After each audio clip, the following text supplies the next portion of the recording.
Denver Broncos defense looks like the best defense I've seen all year and probably in a while. They look dominant.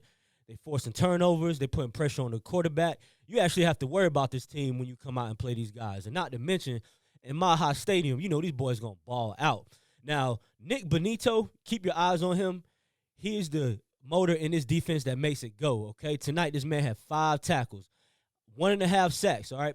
He was busy all night in the backfield all night, kept Geno Smith on his toes.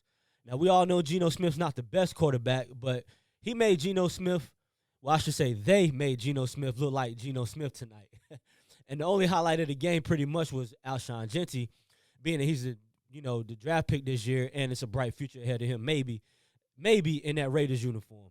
Now, Pete Carroll, they did make some pickups with Tyler Lockett. You know, they traded away Jacoby Myers. You know, they've been making some moves. However, tonight that was not enough against this defensive Broncos team. They move on to 8-2. They're clearly the best defense in the NFL, and as long as you have to face these guys, you're going to be in a serious trouble if you cannot stop Nick Bonito and his pass defense, okay? Now, not mentioning they have the 2023 Defensive Player of the Year in Pat Surtain Jr. Now, this defense right now is probably, I would say, the best defense in the NFL that you can actually be able to see them propelling the team. All right, a lot of defenses are playing good, but they're not propelling the team. This defense is pretty much the trademark of this team. They have a Bo Nix and, a future quarterback.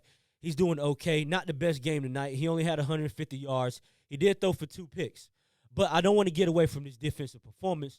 6 sacks and a pick and a forced turnover tonight. These boys are playing out of their minds. They kept the score low, 10-7. And if you're a person like me who loves defense, then you was loving this game.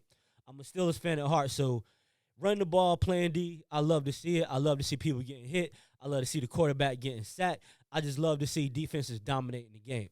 Now, this defense is third in the NFL, but you would think, right, as far as sacks go, but you would think they're number 1 in sacks. But nope, they're third in the NFL in sacks, but they are the number 1 defense as far as yards allowed and total defense allowed. Okay, they only allowed 327 yards tonight, which you'd have thought they would have allowed less, being as Geno Smith only threw for 140 yards, and he only threw a pick. No touchdowns. He didn't dominate. However, him and Brock Bowers did look good early, but Denver figured that out and shut it down with the pass defense going into the second half.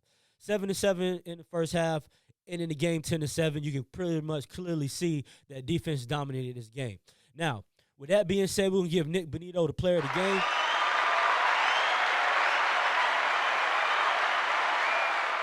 Defense and Denver's defense.